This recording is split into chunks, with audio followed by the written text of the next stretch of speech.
Are Centigors with great weapons any good?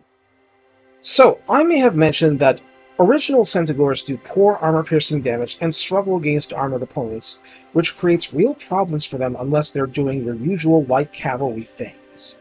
What happens when you give light, speedy cavalry centaurs big, bruising weapons that bash armor like no tomorrow? You get something interesting. Please like, subscribe, comment, and consider joining to my Ko-fi page. I'm trying to make this entertaining and educational, so being interesting is important.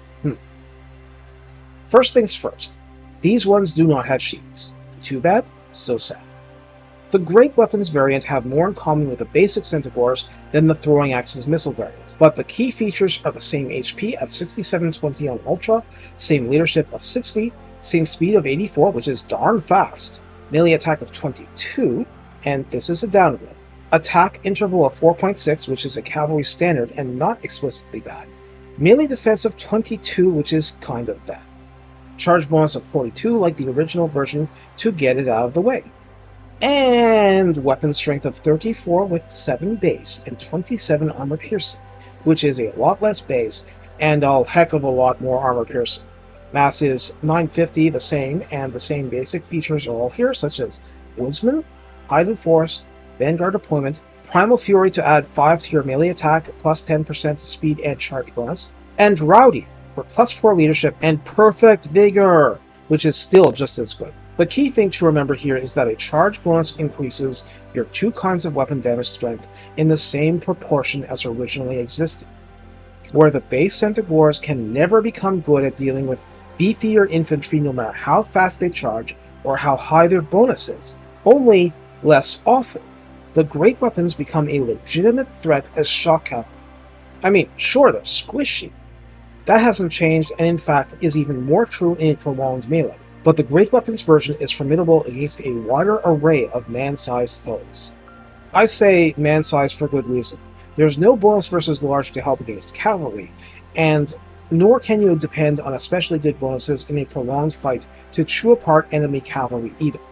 That said, let's recap. Redline skills give extra speed, weapon strength, and charge bonus, and the rank 7 buffs add even more speed, more charge bonus, and some missile resistance.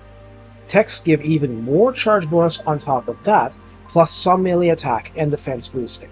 That all amounts to even more powerful charges, and the ability to bring this armor-piercing damage anywhere you need it, which can be pretty nice. Of course, without all that in skirmish with AI, their main weakness is further exposed. A glass jaw.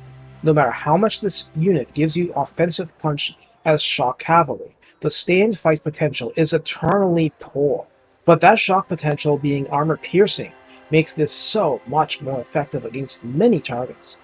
And all you really lose is some attack and defense, and shields. Later game, you're probably going to make this trade. Is it enough? That depends on what you're fighting, but hey, I did lots of Chaos Dwarf stuff earlier this year. Can you imagine these guys catching and beating up self-propelled artillery? They chop it up pretty nicely, not because of a non-existent bonus versus large, but because they have armor piercing, they have 60 miles, and being large themselves, you can't just bowl them over. So yeah, they make deeply intriguing chariot killers, don't they? Aside from that, I think they'll stay relevant helping you beat up on fairly armored quote-unquote enemies. I'm not sure this is a great example here, but Source Warriors are always what I think of. As long as you can get those charges off, these guys will help. And then all you can hope is that they'll survive being mauled enough to benefit from replenishment and come back even stronger. Take care, and have fun chopping something other than the trees.